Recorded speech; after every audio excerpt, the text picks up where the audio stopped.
What is up, everybody? DanDanTheFireman here. Today, we're going to be going over this Moto Stars video. It's going to be a nice little video review. We're going to go through the AAR process. Anyways, it's going to have this highway incident issue. It's more of an uncommon thing in a common situation. So let's hopefully, avoid these situations and see it ahead of time. Also, guys, if you like what we do here, how about you swing on by patreon.com/DanDanTheFireman. Help support the channel. You get my ebook for free. And then on top of that, you're going to get entered into the motorcycle gear giveaway. All right. We give away tons and tons of stuff. Anyways, if you can't do that, hit that like button. Let's go ahead and jump into the video. All right. So we're getting boxed in. This is freaky right here. I don't like it. I want good line of sight, good space cushions. Let them. I'll tell you what I would do right here. So this right here, just take a look at this image. I don't like it. We're boxed in with this car over here. We're boxed in with the car on the right. We don't have a good line of sight because of the PT Cruiser in front of us. And then also an escape path to the left is kind of blocked for everything. What you can do if you absolutely had to is escape through a lane filtering position. So you can escape through here, or you can escape through here if you absolutely had to. One of the things that I like to do if I'm ever in this situation is I want to get myself in a better line of sight and space cushion. So what I'm going to do, this is our space cushion right here. It's not good enough for me. I would be in lane position 1 or 3. So I'd be over here, or I'd be over here. This way I can look around these vehicles, okay? And then if that vehicle slammed the brakes, I'm already in a lane filtering position, so I can maybe just adjust a little bit, not have to swerve out of things to get myself into safety. So that's what I would be doing. Or if everyone's going, let's say 65 miles per hour, right? We're on the interstate or on the freeway 65. Let's say they're all going the speed limit. Let's go 500 the speed limit for about, I don't know, 10 seconds. That way, everybody goes way ahead. And now I'm just kind of coasting back, right? Okay, now I got a good space cushion. Now I'm going to go 65 and maintain this distance.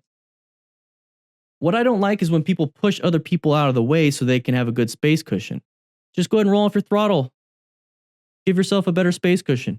Get yourself out of there.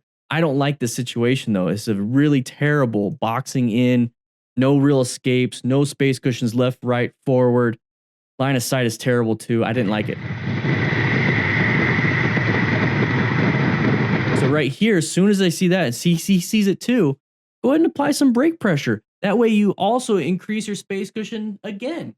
Okay? If someone's going to take your space cushion that you have already established, like with this PT Cruiser, well, that's just the way it is. That's riding. If you can't handle this and you get angry about all this stuff all the time, you shouldn't be riding. Go drive a car.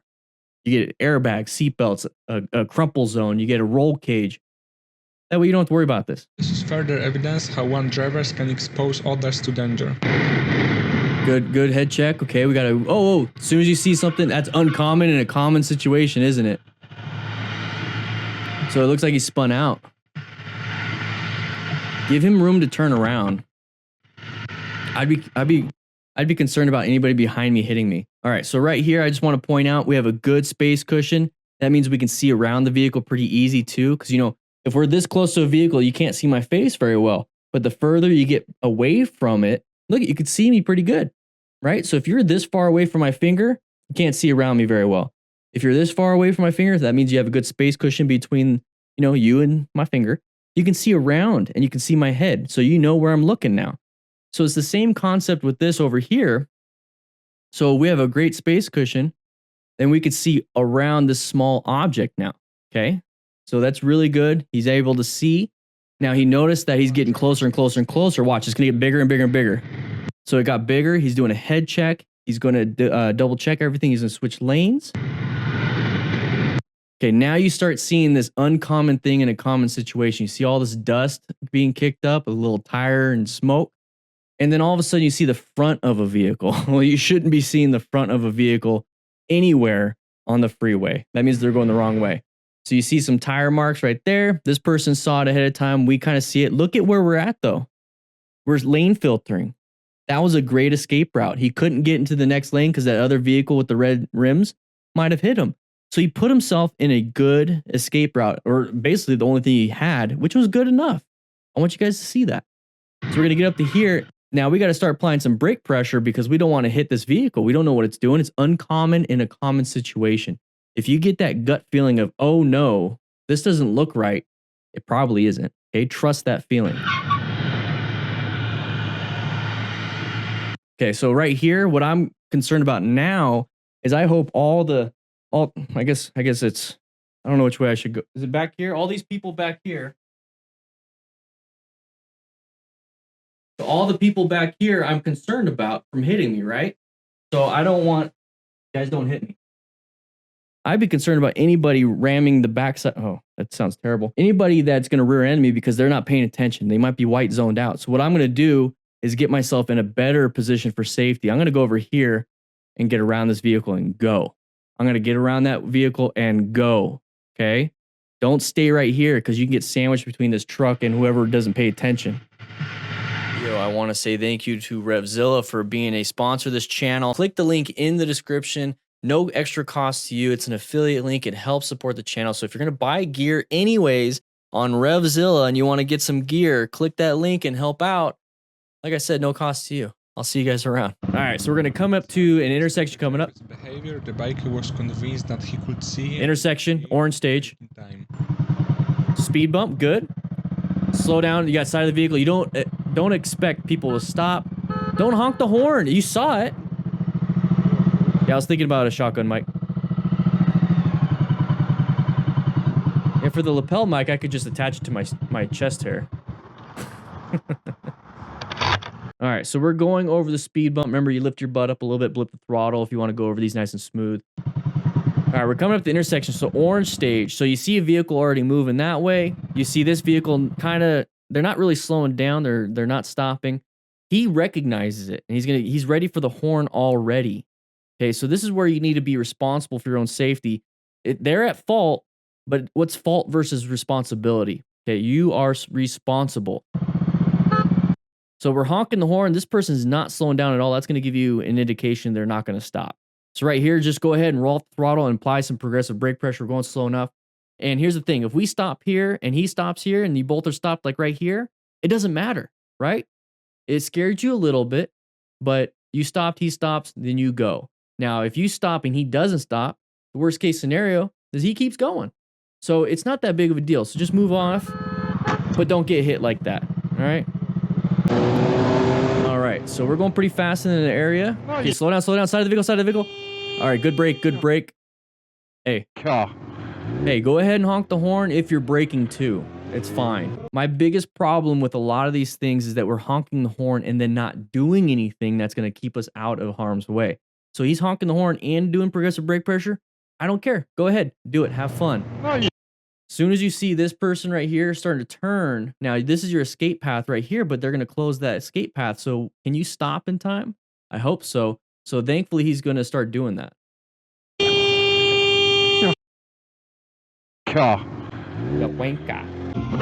What's this?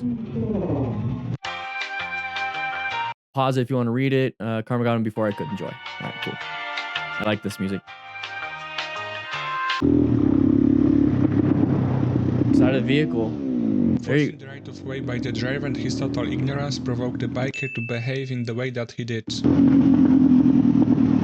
Alright, we're just gonna power through this one. I don't really care about this one. I don't care. Moving on, moving on. Alright, runs a red light. Okay, so pay attention. Green does not always mean go. Hey, he was already moving. Already moving. You need to look both ways. Look both ways before you get in the intersection. If someone's still going, let them in and then you go. Non-issue. Come on, guys. Come on, don't do that. Don't do that. All right, so this is a big open area. Good space cushion, good line of sight. I like it. I like it. I like it. Suddenly, without giving any signals, decided to stop, preventing safe passage. Maintain your space cushion. Look how we're getting closer. Look how we're getting closer just a little bit. Okay, crest of the hill. You can't see around the blind turn. We're getting closer. That means they're just kind of letting off the gas, not hitting the brakes. Look up. Okay, T intersection coming up.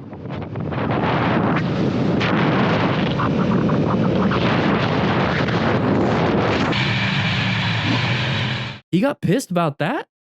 I thought this was great. I thought it was like almost a non-issue because he had a great space cushion. I was about to congratulate this.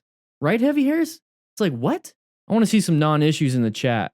Let's see some non-issues in the... This is ridiculous. That was stupid. That was pointless. Why is that even in here, Moto Stars? Come on, man.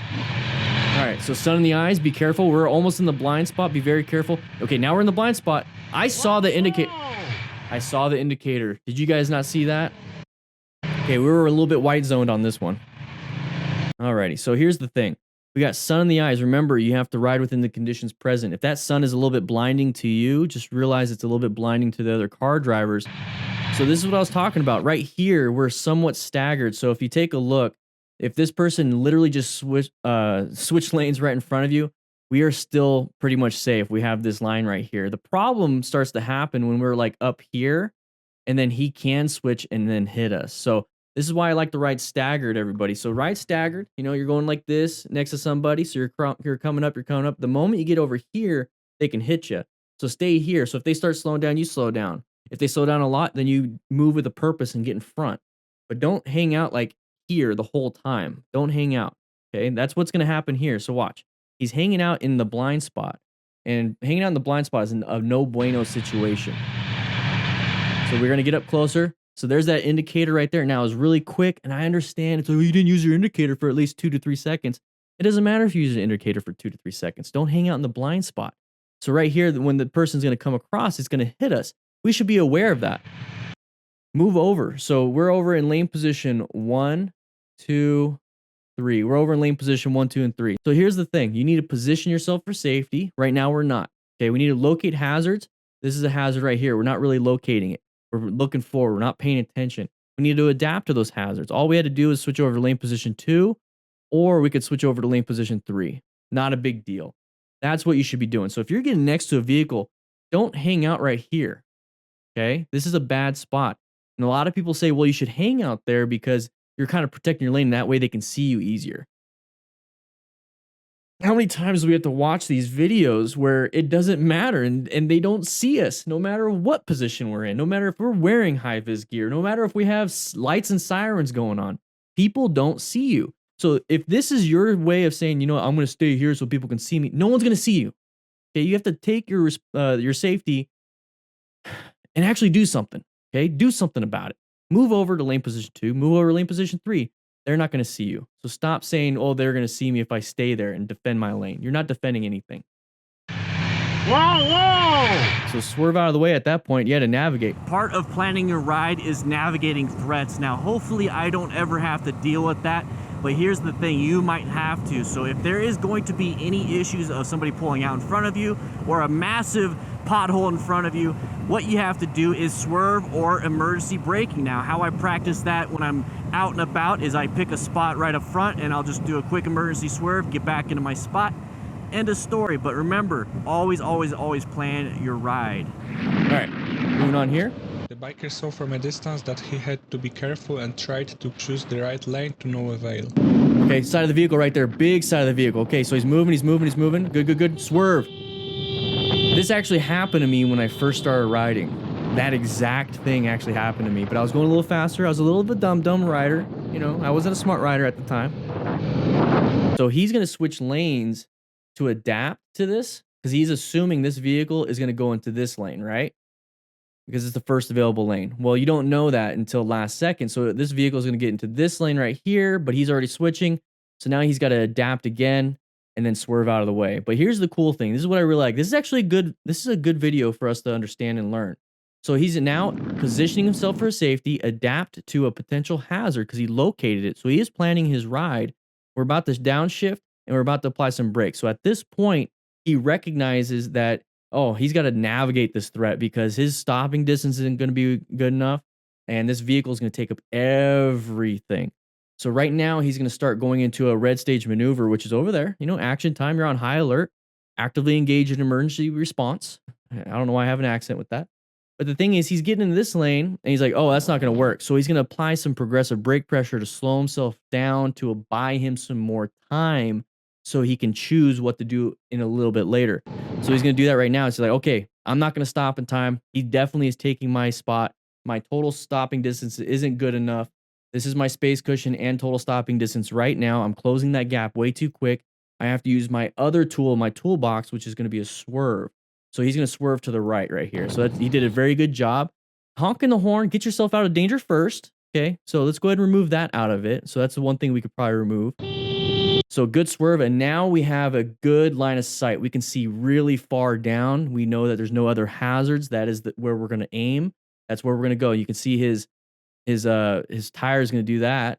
That's that line, and then he's gonna get in there. So he did a great job with the swerve, great job with the escape path, got himself out of danger. Now I would be honking the horn. I wouldn't have done it earlier. You know, I want both hands on the handlebars. I want to get everything. I want good grips. I want good throttle control, friction zone if I had to, because I'm trying to slow down, downshift, possibly engine braking, everything. So now I'd be honking the horn, letting them know, hey, B&B Refuse Incorporated. Come on now. You got a little solid waste in your pantalones. So let's get yourself out of there. Good job. I'm going to give some credit where it's due. BK, good job. Good job. I like this one. If you like this kind of stuff, make sure you click that like button or watch this video to get more information on how to be a smart rider. All right, guys, with that said, hope to see you on the live stream. Yeah.